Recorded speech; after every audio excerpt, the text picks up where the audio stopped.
Olha só eles gritando, ó. Nós assistindo o jogo, né?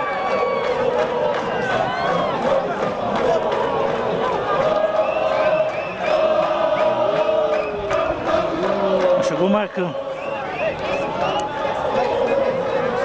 Como é que deixaram ele entrar?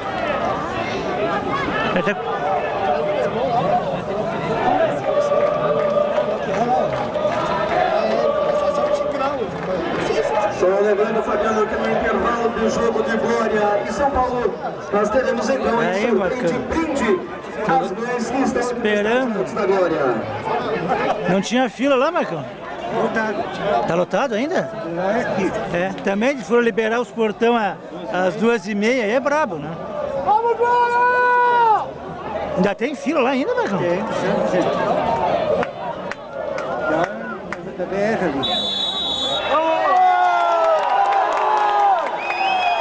Torcedor!